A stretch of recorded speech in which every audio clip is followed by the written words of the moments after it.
사모합니다. 모든 영광을 하나님께.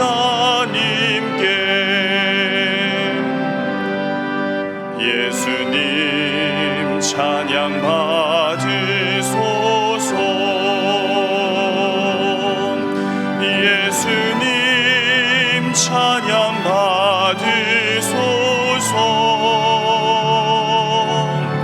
죄 사했네 우리 위해 성령 주셨네. 예수님 찬양 받으소서. 위로의 성령님이시여,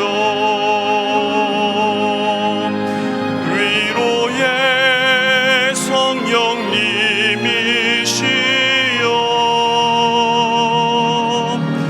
우리 안에 계셔서 늘 인도하셨네. 위로의 성령님이시여.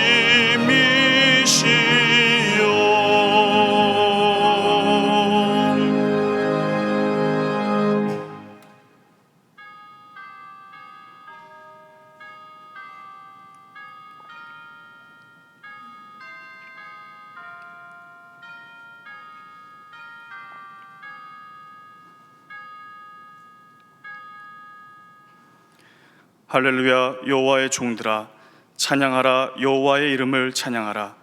이제부터 영원까지 여호와의 이름을 찬송할지로다.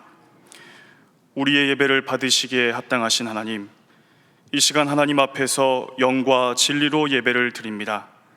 예배하는 이곳에 임재하시고 모든 찬양과 영광을 받아 주시옵소서. 예배하는 우리의 심령이 새롭게 되어 작정한 한 영혼을 향한 구원의 열정과 열방을 품고 기도하는 그리스도의 제자의 삶으로 살게 해주시기를 간절히 소원하오며 우리 주 예수 그리스도의 이름으로 기원하옵나이다. 아멘.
근원 강림하사 찬송하게 하소서. 한량 없이 자비하심 측량할 길 없도다. 천사들의 찬송가를 내게 가르치소서. 구속하신 그 사랑을 항상 찬송합니다. 주의 크신 도움 받아 이때까지 왔으니 이와 같이 천국에도 이르기를 바라네. 하나님의 품을 떠나 죄에 빠진 우리를 예수 구원하시려고 보혈 흘려 주셨네. 주의 귀한 은혜 받고 일생 빚진 자 되네. 주의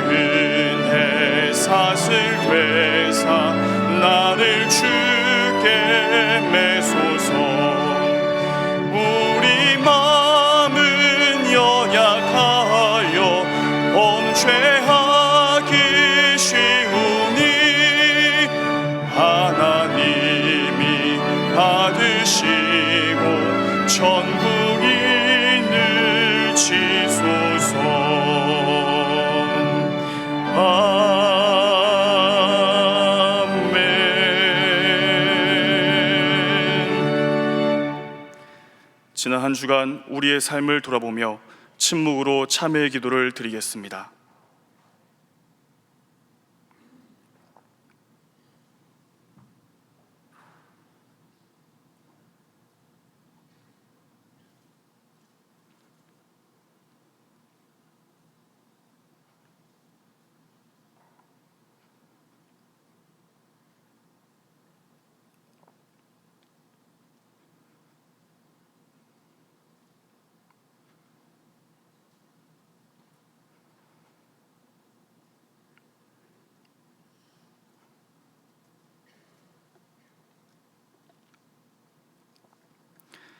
하나님께서 주시는 사죄의 말씀입니다. 이날에 너희를 위하여 속죄하여 너희를 정결하게 하리니 너희의 모든 죄에서 너희가 여호와 앞에 정결하리라. 아멘.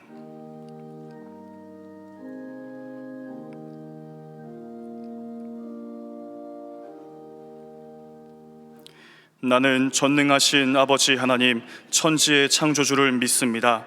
나는 그의 유일하신 아들 우리 주 예수 그리스도를 믿습니다.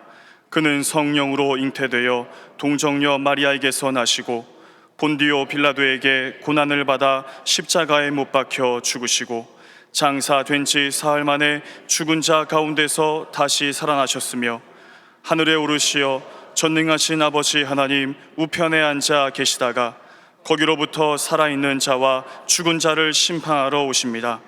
나는 성령을 믿으며 거룩한 공교회와 성도의 교제와 죄를 용서받는 것과 몸의 부활과 영생을 믿습니다.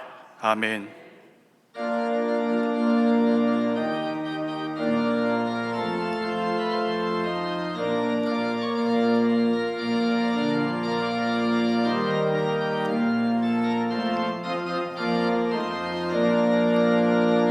죄에서 자유를 얻게 함은 보혈의 능력, 주의 보혈. 시험을 이기고 승리하니 참 놀라운 능력이로다.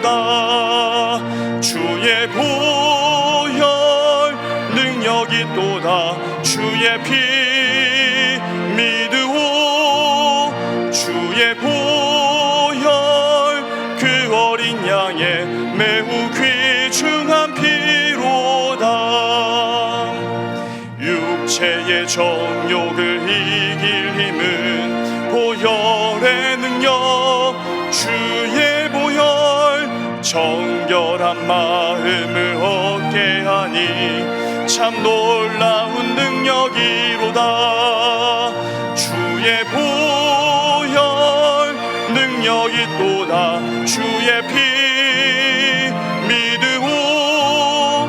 주의 보혈 그 어린 양의 매우 귀중한 피로다.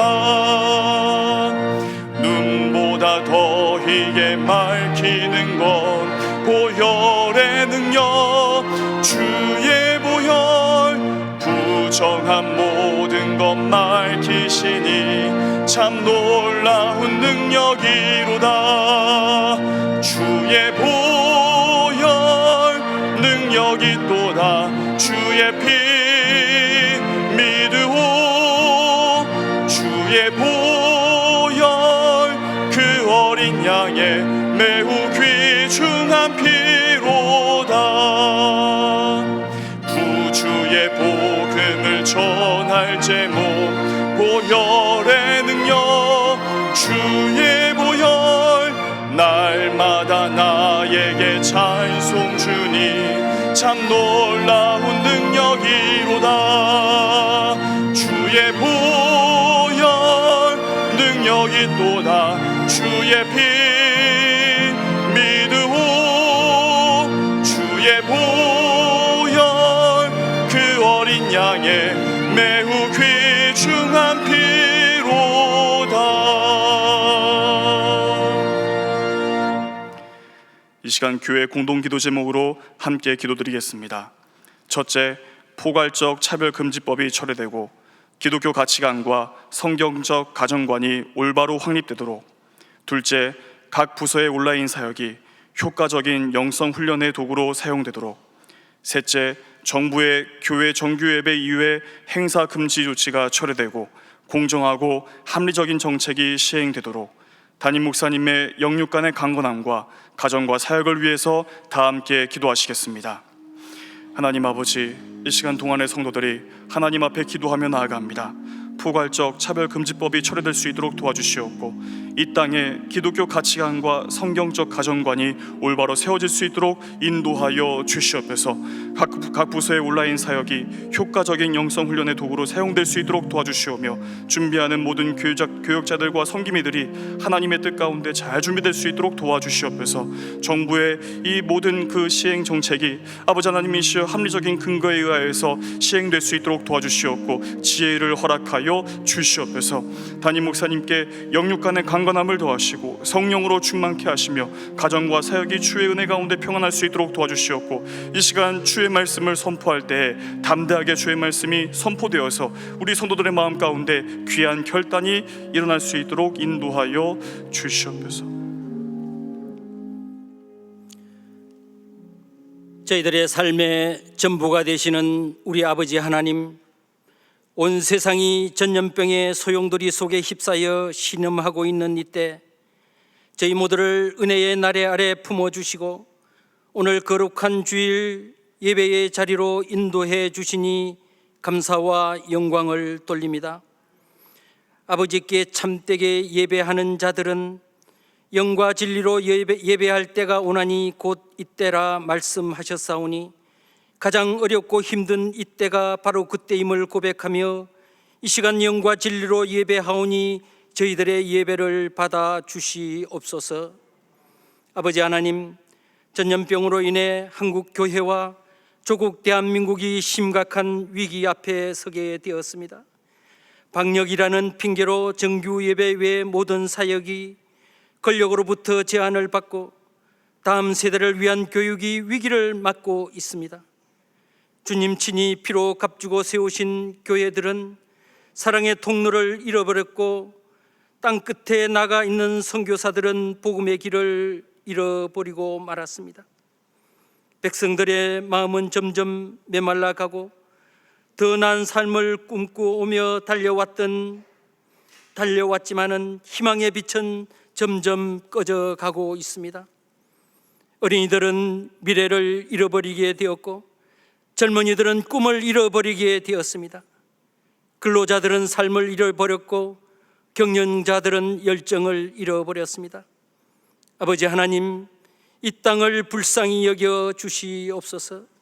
믿음의 선조들이 순교의 피로 지켜온 주님의 몸된 교회가 이렇게 순환을 당하기까지 그 중심에 서 있는 무지몽매한 저희들의 잘못을 용서하여 주시옵소서.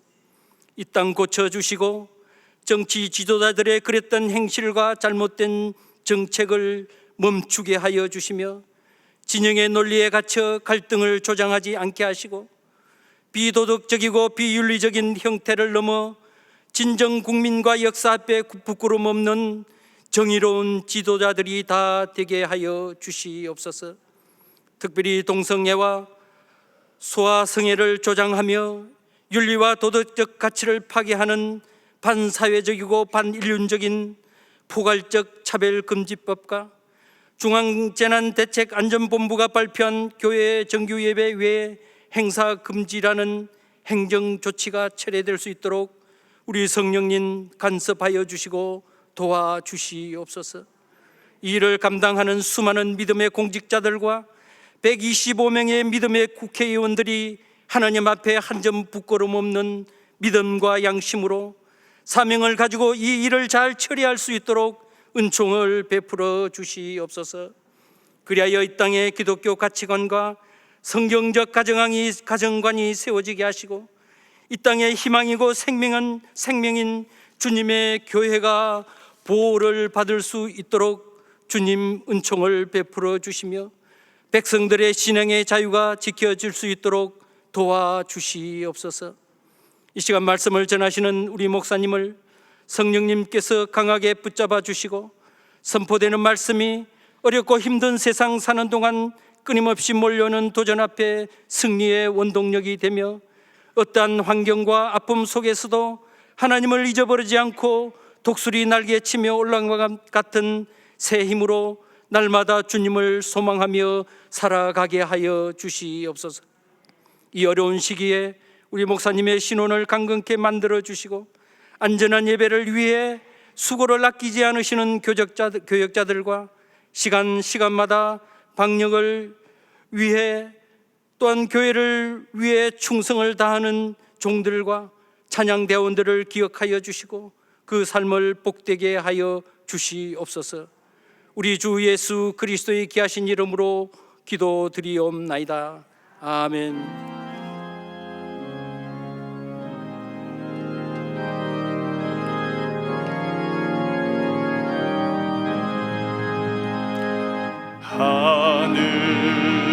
하늘에 계신 아버지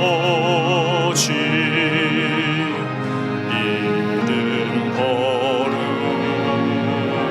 거룩하사 주님 나라 임하시고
사랑하고 주님께서 사랑하시던 주의 자녀들이 오늘 예배당에 나와서 또 영상 앞에서 아버지 앞에 예배를 드립니다.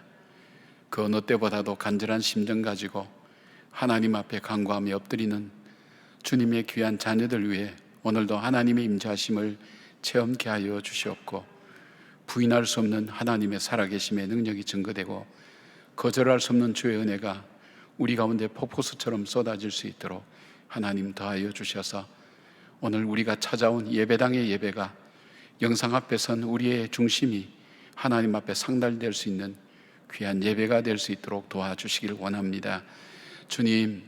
주님은 말씀으로 죽은 자도 살리고 병자도 회복시키고 낙심한 사람도 돌이켜 세워주시며 삶의 방향도 바꾸어 주신 권세 있고 능력 있는 말씀이 아닙니까? 하나님 생명의 근원 되시는 주님 아니십니까? 오늘 하나님 예배를 통해서 그 주님의 말씀을 듣게 하시고 그 능력의 주님을 만나게 하여 주셔서 우리 삶이 새로워지게 하시고 잠자는 우리 영이 깨어서 하나님 앞에 기도가 다시 시작되며 찬양이 울려 펴지며 우리의 삶이 헌신과 사랑으로 주 앞에 드려지는 새로운 결단의 시간이 되게 하셔서 어려울 때 보석처럼 빛나는 하나님의 사람으로 살아가게 하시고 밤하늘의 별처럼 빛나는 별처럼 아름답게 살아갈 수 있는 우리의 생애와 삶이 될 수 있도록 하나님 붙들어 주시길 원합니다. 사업장마다 직장마다 어렵지 않은 것이 아무것도 없습니다. 하나님 또한 숨막힐 듯한 여러 가지 환경과 여건 속에서 살아가는 우리 주님의 자녀들도 있습니다. 하나님, 저들이 생업의 현장, 삶의 현장이 하나님 주님께서 허락해 주셔서 풍성케 하여 주시오며 어려운 중에도 어려움을 이겨나갈 수 있는 지혜와 인내를 주시고 풍성함 중에도 풍성함을 잘 갖고 갈 수 있는 넉넉함의 여유를 주셔서 요셉처럼 7년대 풍년과 7년대 흉년을 잘 이겨내는 하나님의 사람으로 살아갈 수 있도록 도와주시기를 원합니다.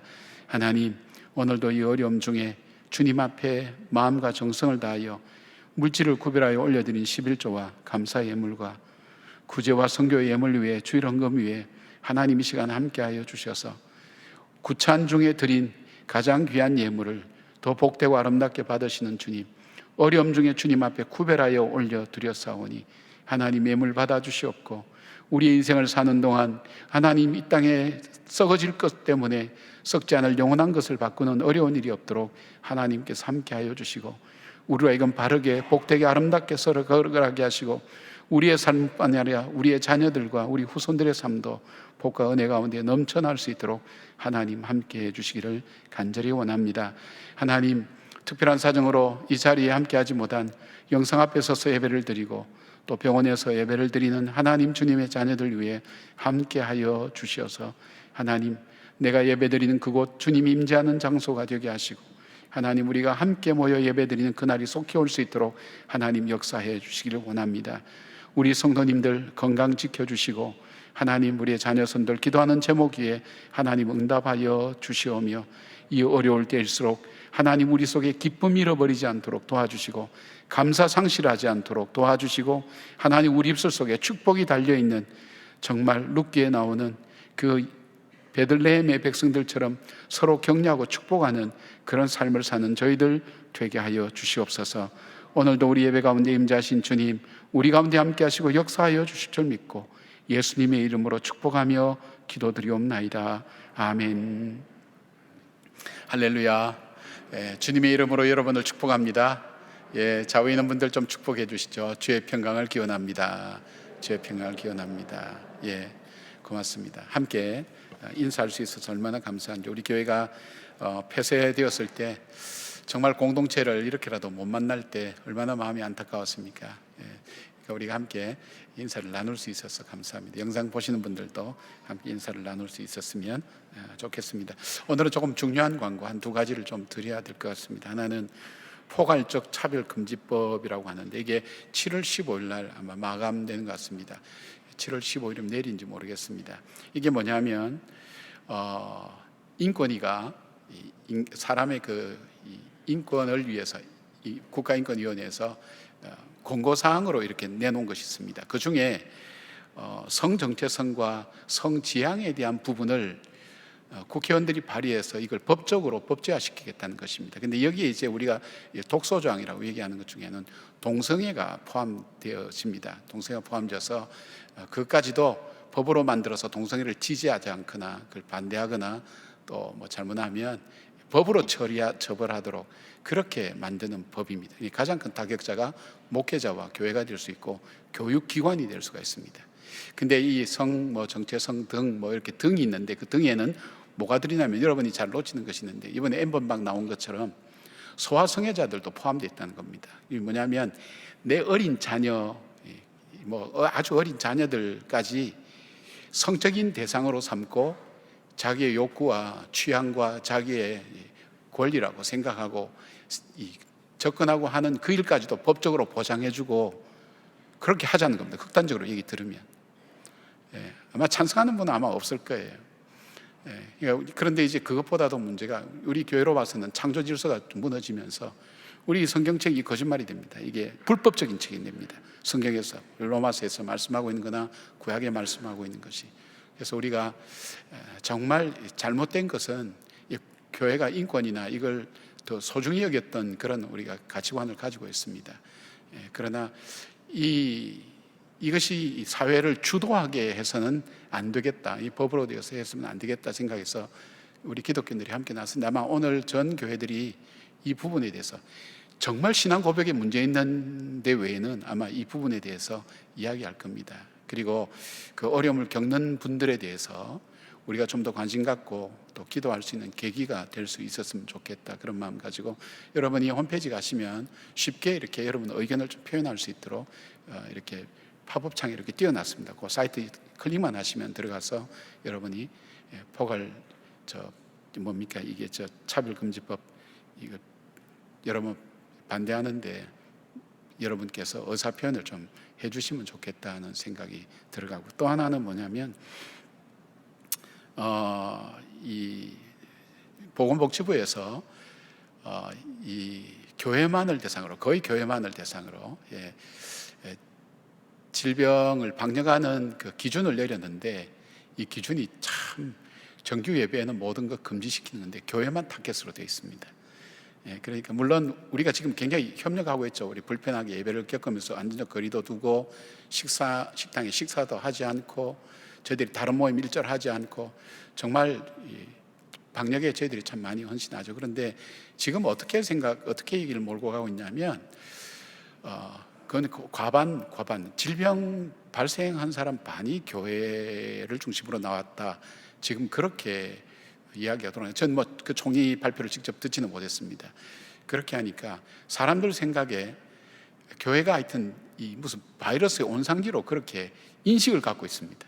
제가 설교 시간에 이런 말씀을 좀 드리겠습니다. 인식을 갖고 있습니다. 그러니까 우리가 바이러스를 갖고 있긴 갖고 있죠. 행복 바이러스, 복음 바이러스, 그렇죠? 근데 이 코로나 바이러스도 갖고 있다고 생각하는 일반 사람들의 생각, 인식이 교회를 혐오 대상으로 보고 있다는 겁니다. 근데 그것보다도 더 중요한 것이 교회가 정상적으로 신앙 활동이나 이걸 하면서 이렇게 조심해야 되는데 방역의 기준보다는 교회를 의도적으로 하려고 하는 의도가 많다는 것이 느껴지면서 우리 의사를 좀 표현하자. 그 의사를 좀 표현하자고 같이 교회에서 얘기가 되어서 지금 하고 있습니다. 여러분께서 두 가지 안을 좀 복잡하고 바쁘시지만 여러분께서 해주셔야 우리가 정말, 그러나 동시에 우리가 방역에 대해서 정말 더 철저하게 신경과 관심을 갖고 그렇게 해서 사회에 어려움이 되지 않도록, 이웃에게 어려움이 되지 않도록 그렇게 할 수 있었으면 좋겠습니다.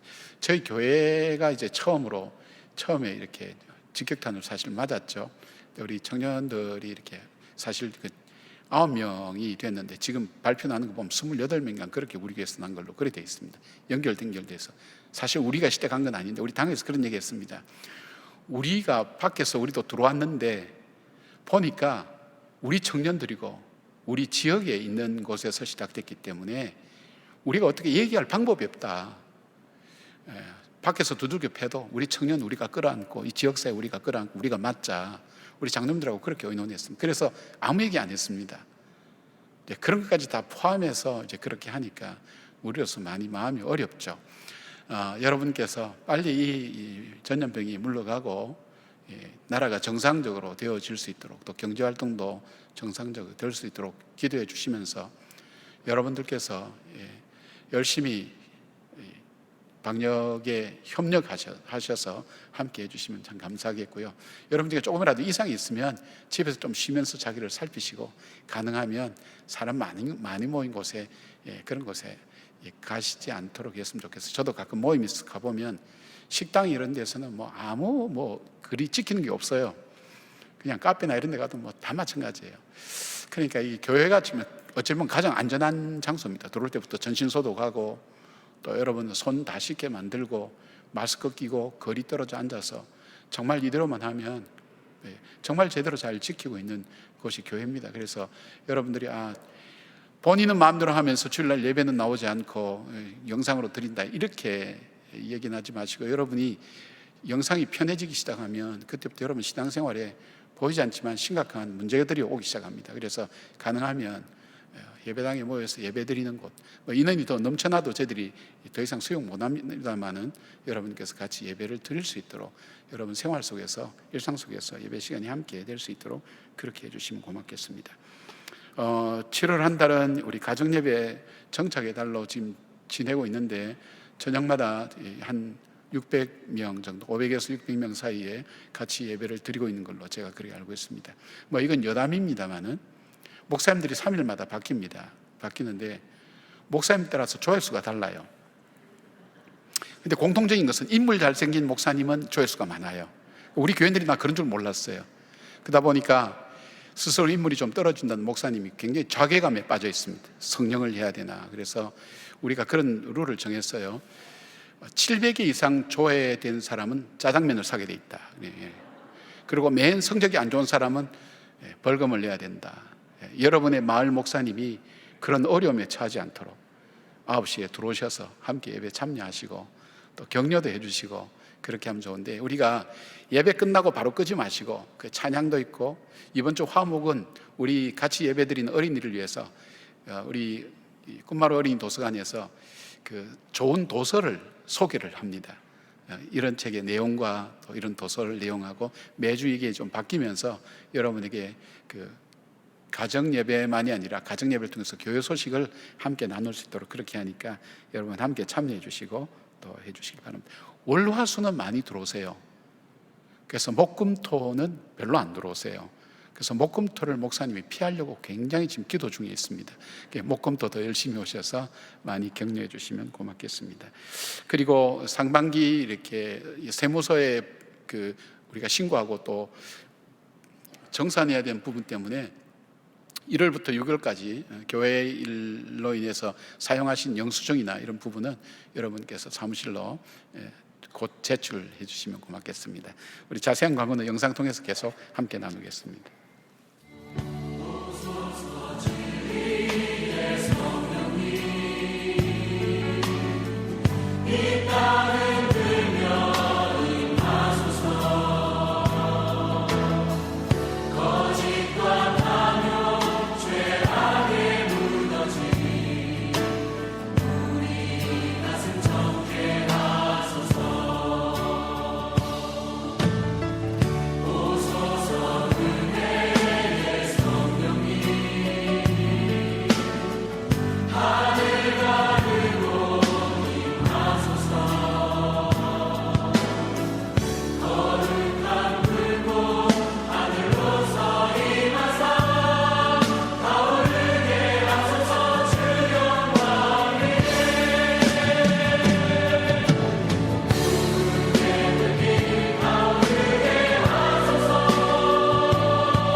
오늘 우리에게 주시는 하나님의 말씀은 로마서 1장 16절부터 17절까지 말씀입니다.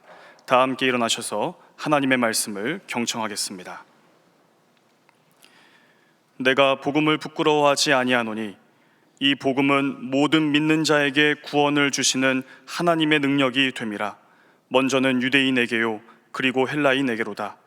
복음에는 하나님의 의가 나타나서 믿음으로 믿음에 이르게 하나니 기록된 바 오직 의인은 믿음으로 말미암아 살리라 함과 같으니라. 이것은 하나님의 말씀입니다. 아멘.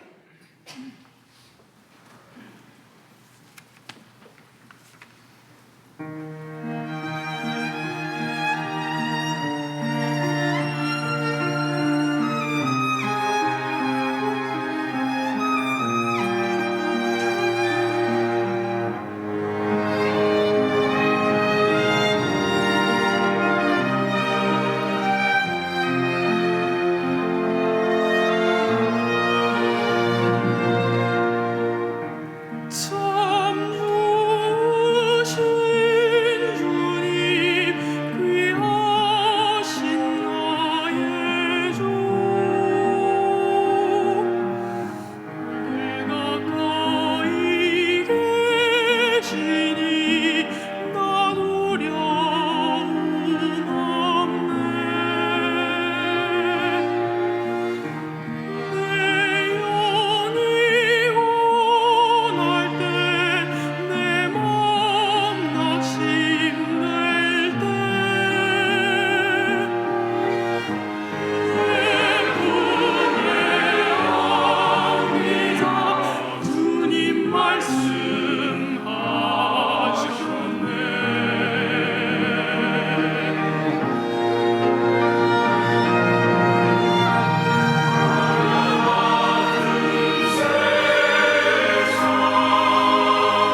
아멘.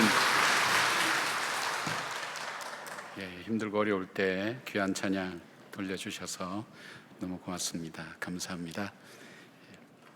알렌 클라이더 박사는 초대교회를 연구한 학자입니다.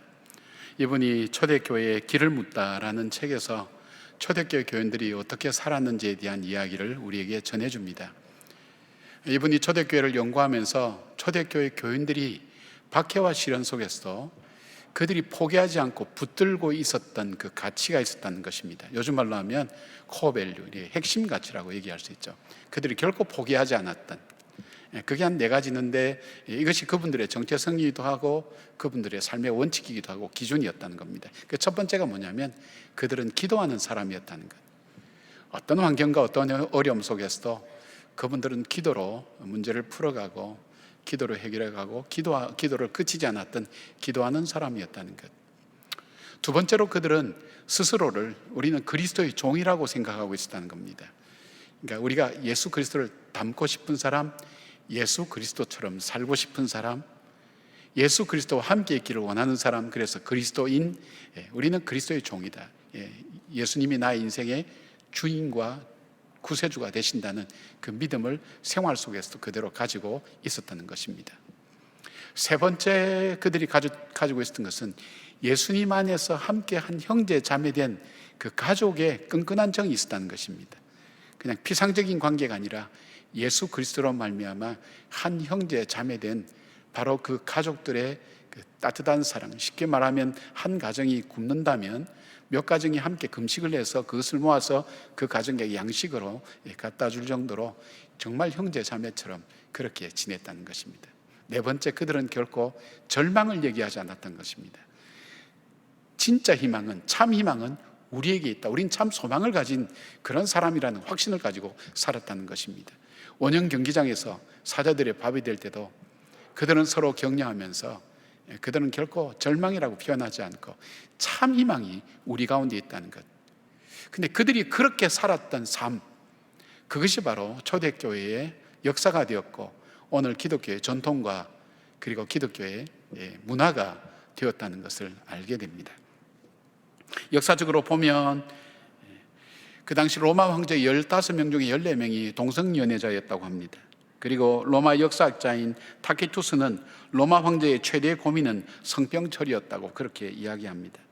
당시 로마의 그 철학자들은 황제를 신으로 숭배하는 일에 그들이 앞장서 있었기 때문에 그 시대상도 결코 녹록하거나 살기 좋은 그런 환경과 여건 속에 있었던 것만은 아닙니다. 그런 가운데서도 그들은 바로 이 원칙을 가지고 교인들의 삶을 살았다는 것입니다. 그 교인들의 삶을 이렇게 소개하고 있습니다. 초대교회 성도들의 성도덕은 매우 엄격했고 경제적으로 나누었으며 극심한 박해 가운데서도 박해하는 사람들을 포함한 모두를 사랑했습니다. 로마인들과는 달리 자녀를 낳아서 버리는 일은 않았습니다. 생명을 대하는 태도가 달랐습니다. 아기, 특히 여아를 버린 적은 없습니다. 낙태도 하지 않았으며 이방인이 버린 아기를 구하기 위해 쓰레기 더미가 있는 곳을 자주 찾아다니곤 했습니다. 그리고 초대교회 교인들은 이 땅에 살지만 그들은 나그네처럼 살았고 같이 살지만 다르게 살았던 독특함을 가지고 있었다고 그렇게 전하고 있습니다. 그 어려운 시대를 바로 믿음으로 살아왔다는 것입니다. 자, 오늘날도 이 세상은 그때보다 결코 선하거나 아름답거나 믿음으로 살기에 좋은 세상이라고 말씀드릴 수는 없습니다. 그런데 오늘 사도 바울은 그 시대를 살면서 그 시대 사람들에게 이렇게 원합니다. 복음을 부끄러워하지 말라고. 왜냐하면 복음은 세상을 이길 능력, 하나님의 구원을 주시는 능력이 이 복음 속에 있고 세상을 이긴 능력이 이 복음 속에 있기 때문에 복음을 부끄러워하지 말라고. 그리고 정말 오직 의인은, 믿음을 가진 사람은 오직 의인은 믿음으로 말미암아 산다고, 다른 것이 아니라 바로 믿음으로 산다고 그렇게 말씀을 전하면서 오늘 이 시대를 사는 우리에게도 동일하게 이 말씀을 전하고 있습니다. 우리가 살아가는 삶이 쉽지는 않지만 그러나 이 시대 속에 우리가 붙들어야 될 가치가 무엇인가, 우리가 놓지 말아야 될 것이 무엇인가, 이 시대를 믿음으로 살아내기 위해서 우리는 어떻게 살아야 되는가 하는 것을 말씀하고 있습니다. 자, 그렇다면 예수 그리스도를 나의 구세주와 주님으로 믿는 신앙인들이 정말 하나님을 믿는 믿음의 사람으로 살아가기 위해서 놓지 말아야 될 것이 무엇이 있는가, 이 시대 속에서 한 3가지로 나누어서 설명을 해보려고 합니다. 첫 번째는 가정의 소중함과 사명을 다시 발견하는 것입니다. 가정의 가장 중요한 정의는 하나님께서 인간이 행복하게 살기 위해서 만들어준 선물이라는 것입니다. 가정의 개념이 많이 바뀌었지만 성경적인 가정에 대해서는 분명한 정의를 갖고 있습니다. 그래서 가정은 인간이 만든, 인위적으로 만든 문화가 아니라 하나님께서 직접 만들어주신 바로 창조의 선물이라는 것입니다. 그리고 이 가정 안에서 하나님께서는 인간이 살아갈 수 있는 모든 행복한 것을 이 가정에 다 담아두셨습니다. 우리의 인생은 가정에서 이루어지고, 가정에서 성장하며, 가정에서 회복되기도 하고, 가정을 통해서 세상 사는 것을 배우게 됩니다. 그리고 결국은 가정 안에서 이 세상을 떠나게 됩니다. 따라서 가정은 사람들에게 있어서 사랑, 교육, 훈련의 장소이고 회복과 치유와 축복의 공간이기도 합니다. 결혼 또한 하나님께서 세우신 제도입니다. 그래서 인간의 행복은 가정을 만드신 하나님의 창조 질서와 결혼이라는 성을 통해서 남녀가 서로 결합하고 동력하면서 새로운 존재로 빚어져 가는 과정이 바로 이 결혼입니다. 가정이 건강할 때 사회가 밝아집니다. 국가가 부강해집니다. 이동원 목사님의 로마서 강의를 읽어보면 인간의 죄가 나타나는 제일 먼저 현상이 뭐냐면 성적인 타락이라는 것입니다. 성은 하나님께서 세우신 가장 아름다운 선물 중에 하나인데, 사단은 가장 아름다운 것을 가장 추하게 만들어버리면서 그 개인과 그 가정을 파괴해버리는 그런 어떤 힘을 가지고 계속해서 시도한다는 것입니다. 결국 우리 인생을, 가정을 불행으로 몰아넣으며 아름다운 믿음의 삶을 무너뜨리게 만든다는 것을 이야기합니다. 그런데 이 성적인 타락이 마지막에 가게 되면 결국 동성끼리 연애하게 되는 동성연애로 종착점에 도달한다고 얘기합니다. 지금 국회에서 발의된 포괄적 차별금지법 때문에 우리가 걱정이 많이 됩니다. 일반 교인들이 실제 내용을 잘 이해하지 못하고 있고, 또 지금 이 시대 속에서 신앙인으로 어떤 마음을 가지고 살아야 될까, 어떻게 좀 설명을 해줬으면 좋겠다는 그런 요청들도 있고, 특별히 자녀를 가진 부모님들은 이 어떻게 해야 될지 모르겠다고 이야기하는 분들이 적지 않습니다. 조금 이런 말씀을 드리려고 합니다. 이 법안은 국가인권위원회에서 권고사항인 성적 지향과 성별 정체성에 대한 것을 국회가 법으로 만들어서 동성애 등을 법적 제도적으로 보장해 주는 것을 목적으로 하고 있습니다. 오늘 교회 장로님들이 이 법안이 통과되고 나면 어떤 일이 일어나느냐 하는 것을 이렇게 발표를 하셨어요. 그걸 보니까 이렇게 돼 있어요. 동성결혼 합법화와 자폰과 난혼의 법적 승인을 야기할 수 있다. 동성끼리 결혼을 한다는 거예요. 이것은 이미 서양에서 보여주고 있습니다. 두 번째는 성전환 수술을 하지 않아도 성별 정정을 허용할 수 있다는 것입니다. 내가 남자인데도 난 이제부터 여자로 살겠다 선택하면 자기가 선택한 성이 되어서 여자로 살아가도록 법적으로 정정하게 된다는 것입니다. 세 번째, 스스로를 여성으로 인식하는 남성의 여자 화장실, 여자 목욕탕 사용을 허가하게 된다는 것입니다. 내가 남자인데 나는 스스로 오늘부터 여자로 살겠다 생각해서 여자 화장실이나 여성 목욕탕을 갈 수도 있는 일이 일어난다는 것입니다. 그리고 남성과 여성, 이 성이 남성과 여성밖에 없는데 그 외에도 많은 성이 등장하게 되면서 혼란하게 된다, 그렇게 얘기합니다. 어린이집, 유치원, 초등학교, 중학교, 고등학교에서 동성애와 트랜스젠더리즘에 대한 제3의 성옹호에 대한 것을 교육하게 되어 있다. 지금 일부 학교에서 유치원에서 하고 있습니다. 그리고 탈동성애나 탈트랜스젠더리즘, 동성애를 치료하기 위한 그런 어떤 상담이나 치료도 할 수 없다고 그렇게 되어 있습니다. 말씀드린 것처럼 좀 더 심각하게 말씀드리면 소아성애자들, 즉 우리 어린 아들과 딸들을 성적 대상으로 삼는 것을 취향과 자유와 권리임으로 인정하고 법적으로 보장해 주자는 내용도 이 법안에 포함되어진다는 것입니다.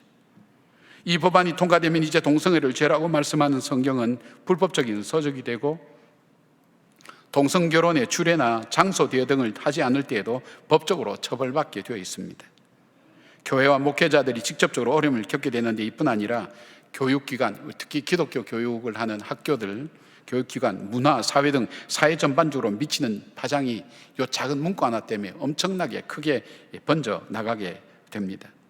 성경적 가치관이 도전받을 뿐 아니라 왜곡된 성관념과 성인식을 초래할 수 있고, 창조 질서가 무너지면서 우리가 생각했던 가정과 우리의 자녀들을 더 이상 지키기에는 너무나 어려워지게 됩니다. 우리 기독교와 이 기독교인들은 인권을 무시하거나 또 생각하지 않는 그런 곳이 아닙니다. 기독교가 들어가는 곳에 여성과 아이의 인권이 성장하고 낮은 자와 어려운 사람들의 인권이 세워진 것을 역사적으로 보게 됩니다. 바로 이 복음 안에 있는 복음의 이 정체성 때문에 그렇습니다.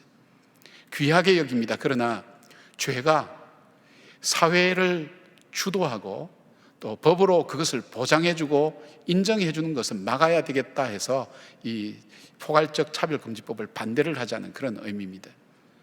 여러분, 이건 시대적으로 갈수록 더 어려워질 것이라고 생각이 됩니다. 앞으로 세월이 흘러갈수록 이 죄는 더욱더 심해질 것입니다. 성경에도 얘기하는 부분들도 많이 있습니다. 자, 잘못된 것을 우리가 법적, 제도적으로 뒷받침해서 그들의 권리를 인정해주지 않은 이 법안에 대해서는 우리가 일단 반대를 하면서 정말 바르게 살 수 있는, 정말 복되게 살 수 있는 것이 무엇인가 하는 것을 우리가 함께 찾아나가는 고민과 기도가 시작되어야 될 줄 압니다. 사랑하는 여러분, 우리에게 있어서 가정은 정말 소중한 것입니다. 이곳에서 내가 태어나서 이곳에서 자라고 나라는 것이 형성되게 됩니다.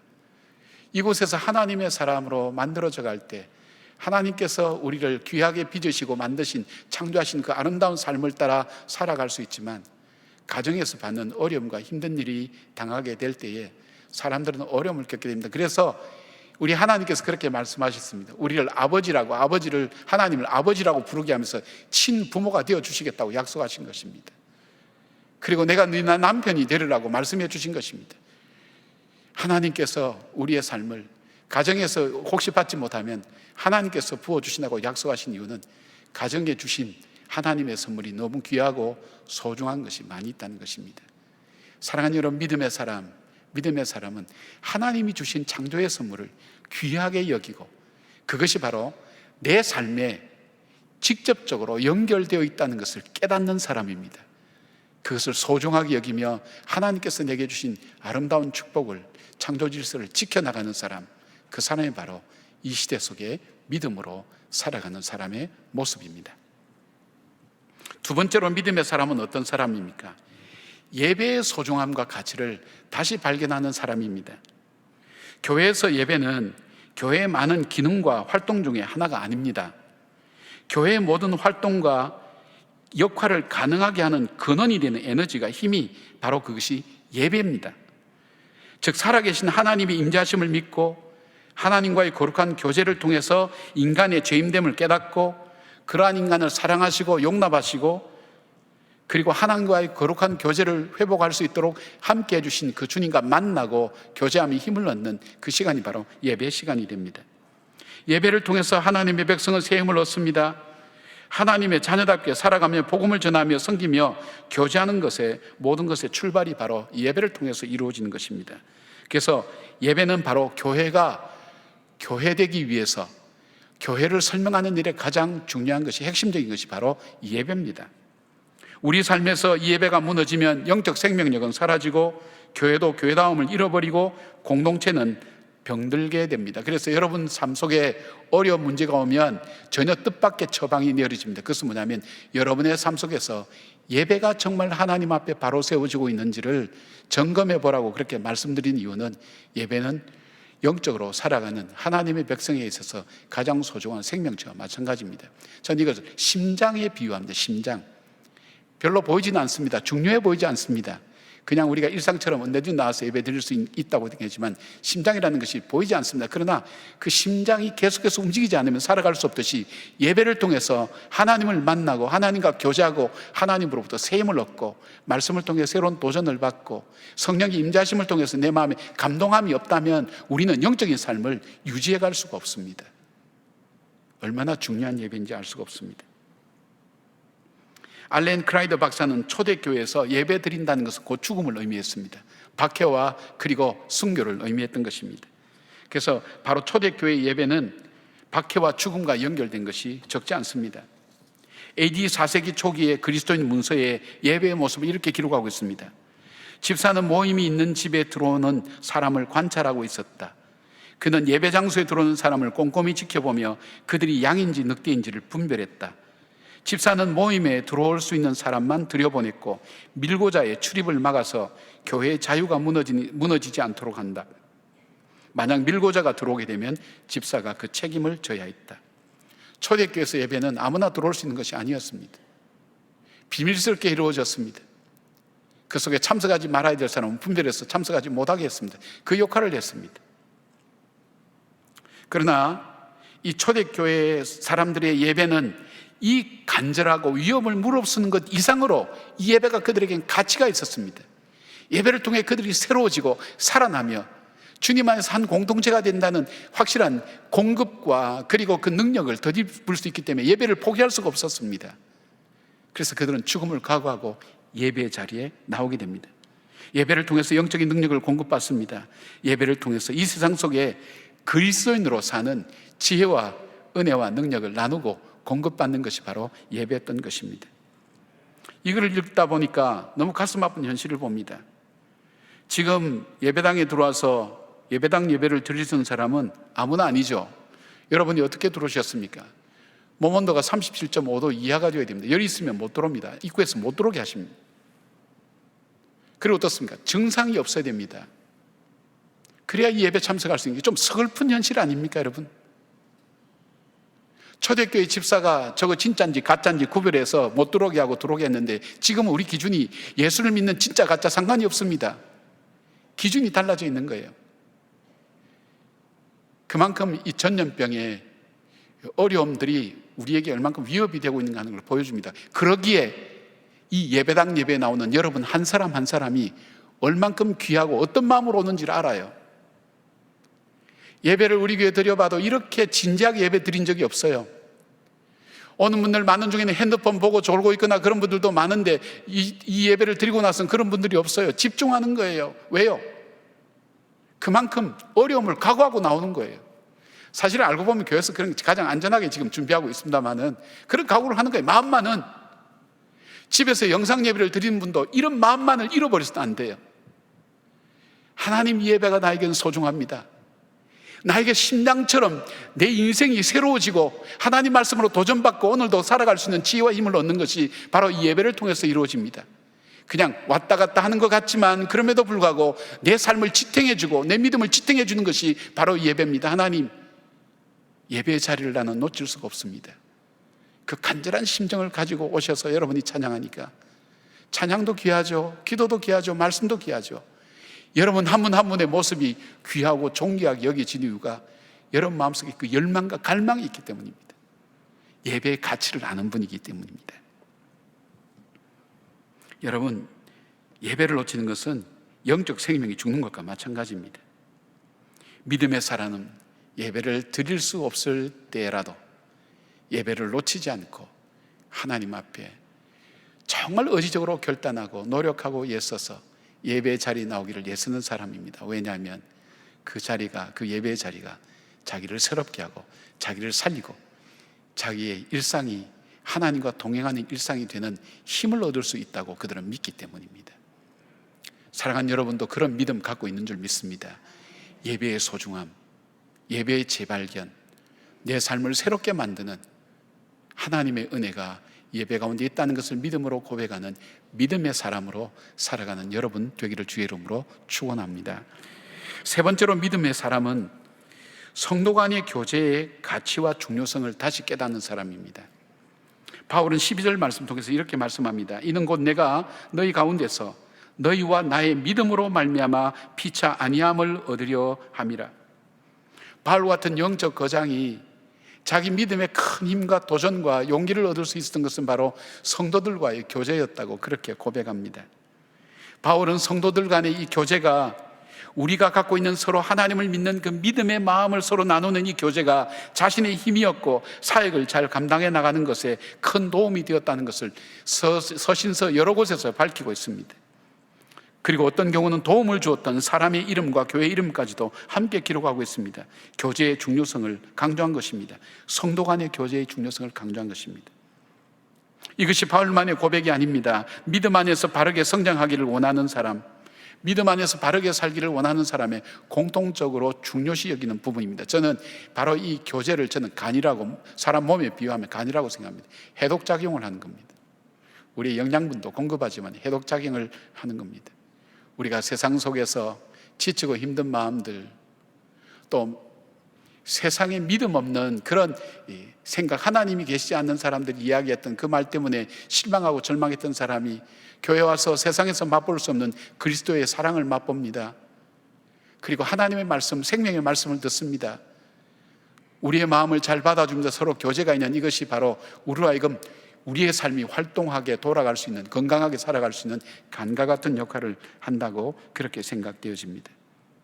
교제의 중요성을 일반적으로 얘기하는 사람도 참 많지만 대표적으로 하나만 좀 소개했으면 좋겠습니다. 1995년도 미국 매사추세츠 메모리얼 병원에서 카이리 잭슨과 브리엘 잭슨이라는 두 쌍둥이가 태어났습니다. 이 두 자매는 12주나 빨리 태어났기 때문에 둘 다 몸무게가 1kg밖에는 되진 않았습니다. 그래서 인큐베이터 안에서 그들은 있었습니다. 근데 그 어려움 중에 언니 카이라는 조금씩 건강을 찾아가면서 회복되고 있었지만, 자라고 있었지만, 심장에 결함이 있는 동생 브리엘은 생명이 조금씩 꺼져가고 있었습니다. 드디어 어떤 마지막 정점의 시점에 왔습니다. 이제 의료진도 더 이상 할 수 있는 것이 아무것도 없는 시간, 이제 가족들과 이별의 시간을 갖고 있었습니다. 근데 19년 경력의 게일 선교 간호사가 담당 의사에게 이렇게 제안합니다. 이 아이가 뭔가 내한테 자꾸 말하는 것 같아요. 이 아이를 같은 인큐베이터 안에 넣으면 안 될까요? 그 당시엔 그게 아마 규정으로 금지되어 있었던 모양입니다. 안 된다고. 근데 다른 외국의 예를 설명하고 자기 경험을 얘기하면서 이 아이를 같은 인큐베이터에 넣어보자고. 그래서 그 언니의 그 장치를 떼서 동생의 인큐베이터 안에 넣었습니다. 근데 작은 공간에서 놀라운 일이 일어난 겁니다. 언니가 천천히 몸을 돌리더니 아픈 동생을 껴안은 것입니다. 그런데 더 놀라운 것은 얼마 뒤부터 위험수에 있던 브리엘의 혈액내 산소 포화도가 정상이 되었습니다. 이 사진은 의사가 너무 신기해서 찍은 사진이 지금 인터넷에 다니고 있습니다. 둘은 서로 건강하게 태어날 수가 있었습니다. 자매의 교제가 낳은 기적을 볼 수 있는 한 해에 불과합니다. 교제는 나를 살리게 만듭니다. 삶 속에 교제가 없으면 마음의 병이 걸리고 몸의 병이 걸리게 됩니다. 그런데 믿음의 교제 속에, 우리가 살아가는 이 땅 속에 하나님의 사랑을 서로 나눌 수 있다면 우리의 삶은 믿음 안에서 걸어갈 수 있다는 굉장히 중요한 사실을, 그것을 깨닫게 되는 것입니다. 우리가 매번 고백하는 사도신경은 우리가 믿는 믿음의 도리를 아주 압축해 둔 것입니다. 핵심만 모아둔 것입니다. 그런데 거기에 공교회와 성도의 교제라는 것을 반드시 넣은 이유가 뭘까요? 성도 간의 교제가 없으면 신앙이 성장할 수 없고 신앙이 건강하게 자랄 수가 없다는 것입니다.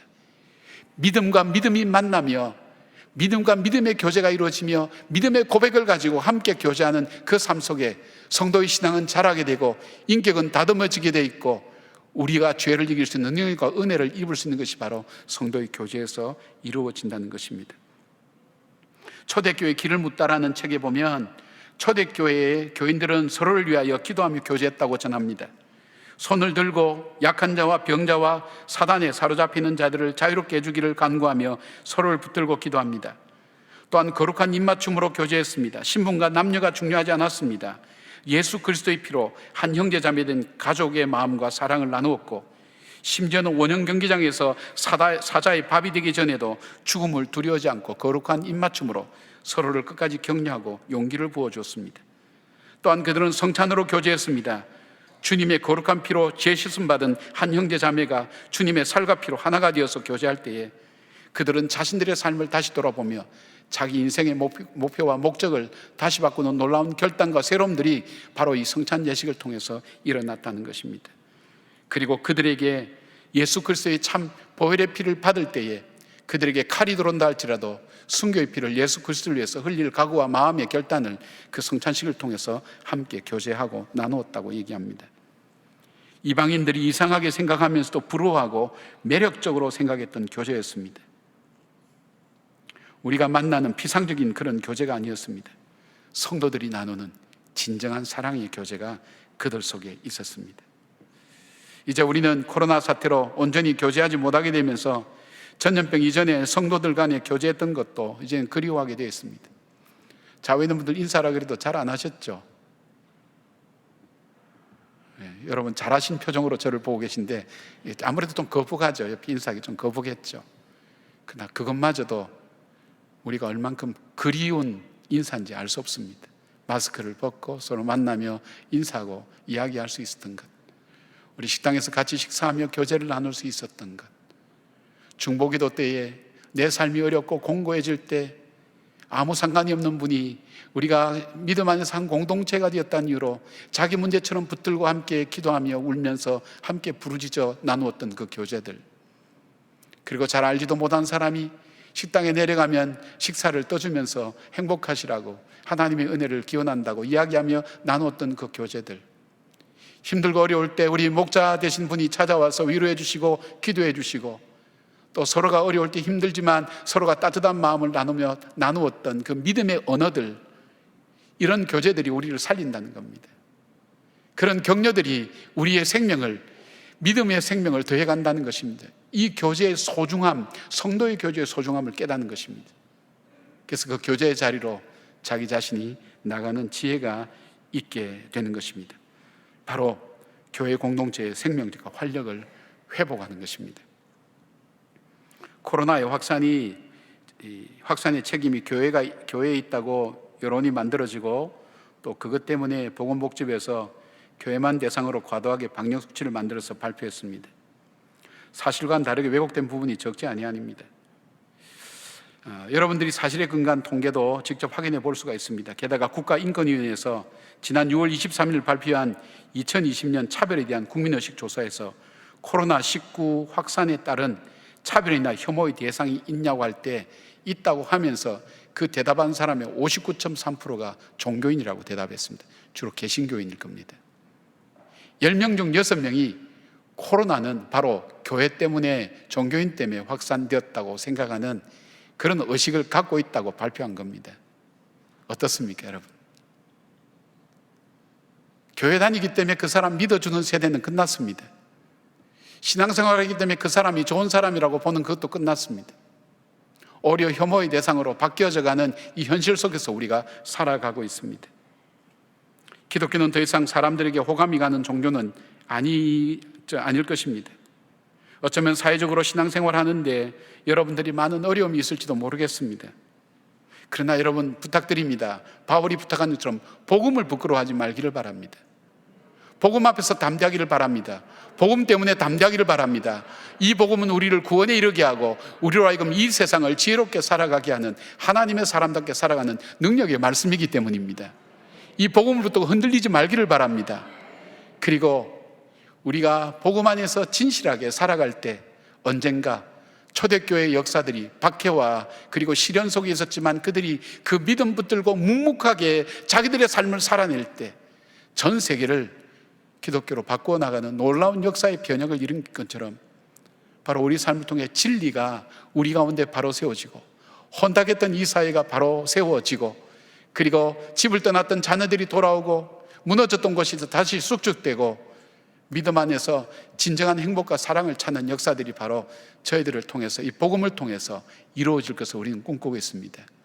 사랑하는 여러분, 어쩌면 우리 노아의 방주를 짓는 것처럼, 산에 방주를 짓는 것처럼 경멸과 모멸과 조롱을 받을지도 모릅니다.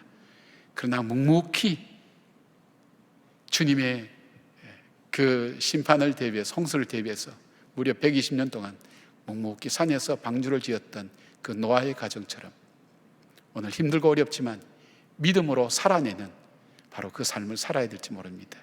그러기에 여러분, 가정이 참 소중합니다. 하나님의 창조의 선물이 소중합니다. 우리에게 예배가 얼만큼 중요한지 모릅니다. 그리고 성도의 교제가 얼만큼 내 삶에 하나님의 사람으로 살아가는 믿음에 굳게 서게 하는 중요한 요소가 된다는 것을 깨닫는 것입니다. 사랑하는 여러분, 어려운 상황 속에서도 오직 의인은 믿음으로 살리라 하신 주님의 말씀 기억하면서 믿음으로 이 시대를 이겨내는 하나님의 사람이 되기를 주님의 이름으로 축원합니다. 아멘. 기도하겠습니다. 하나님 고맙습니다. 저들로 하여금 우리 하나님을 알게 해주셔서 믿게 해주시고 그 믿음 안에 살게 해주셔서 감사를 드립니다. 우리가 믿음 밖에 있을 때에는 우리가 사는 것이 옳고 바른 것으로 알았지만 진리를 알고 난다 우리가 얼만큼 죄인이며 얼만큼 죄 앞에 쉽게 무너지는 존재이며 하나님을 떠나서 살아가는, 마음대로 살아가는 탕자와 같은 존재라는 것을 발견하는데, 바로 이런 나를 위하여 독생자 예수 그리스도를 보내주셔서 구속해 주신 그 큰 사랑을 저희들이 깨닫게 되었습니다. 이제 그 사랑 안에 살아갑니다. 그 믿음으로 살아갑니다. 참 소망을 붙드는 하나님의 사람으로 살아가는 저희들 되게 하여 주시옵소서. 인생의 시련과 어려움이 다가올 때 뒤로 물러나 침륜에 빠지지 않고 말씀 붙들고 한 걸음 한 걸음 주님과 동행하며 걸어갈 때 홍해도 길이 되고 여리고도 길이 되는 하나님의 이적과 기적을 체험하는 하나님의 사람들로 살아가는 저희들 되게 하여 주시옵소서. 예수님의 이름으로 기도드리옵나이다. 아멘. 다 함께 일어나서 찬송가 94장을 부르시겠습니다.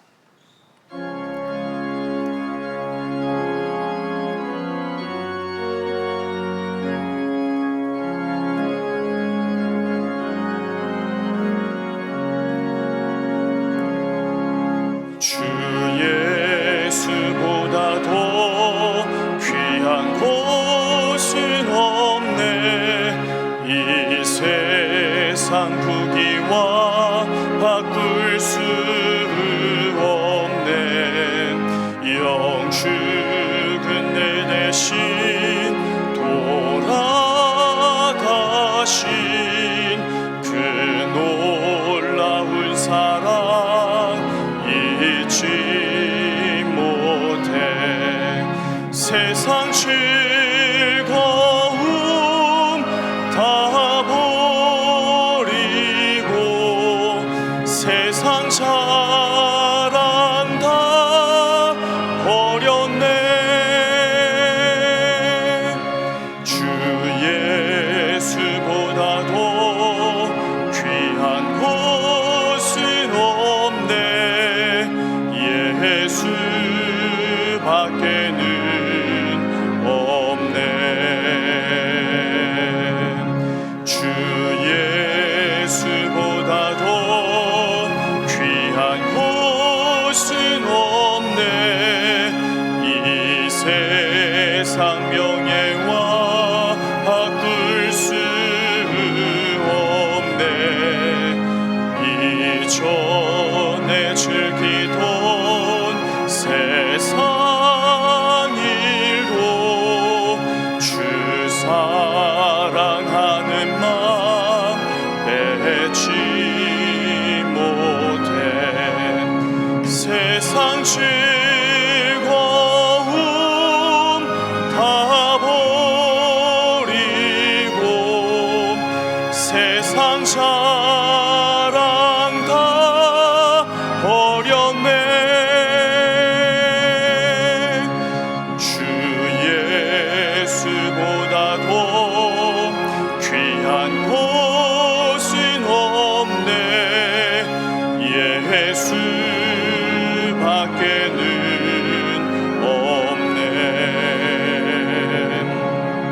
주 예수보다 더 귀한 곳은 없네.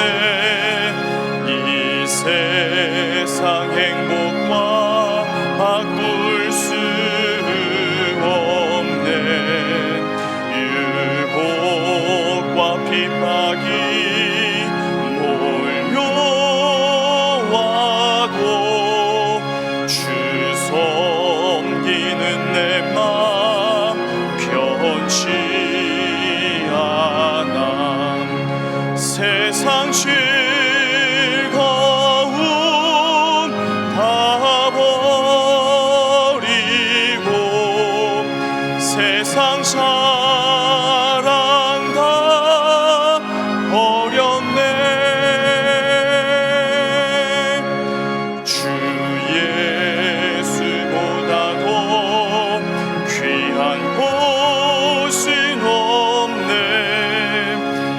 예수밖에는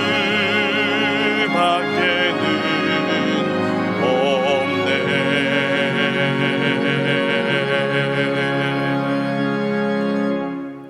시편 91편을 믿음으로 선포하시겠습니다.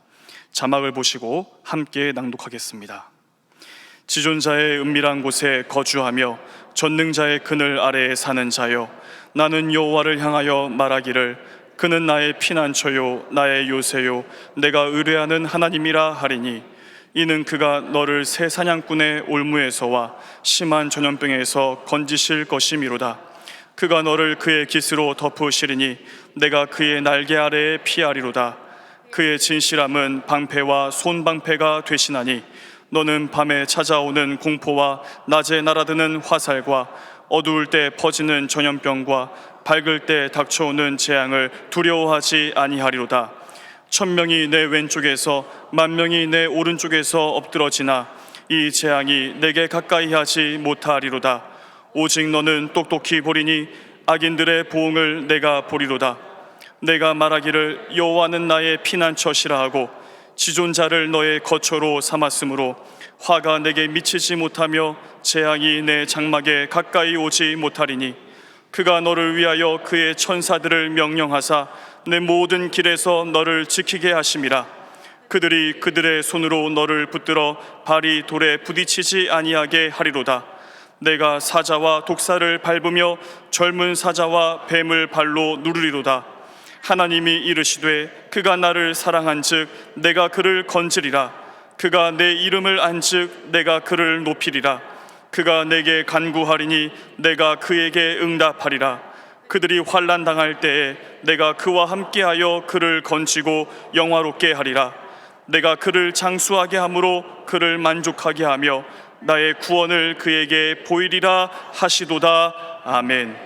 이제는 우리 주 예수 그리스도의 은혜와 우리 하나님의 사랑과 성령님의 감화 감동하심이, 오직 의인은 믿음으로 말미암아 살리라는 말씀 믿고 이 어려운 세상 속에 믿음으로 살기로 다짐하는 주의 모든 성도 한 사람 한 사람 머리 위에, 이분들이 관계된 일들과 관계된 사람들 위에, 그 앞날 위에, 이 나라의 교회들과 이 나라와 이 백성들 위에, 이 민족 위에 지금부터 영까지 함께 하시기를 간절히 축원하옵나이다. 아멘.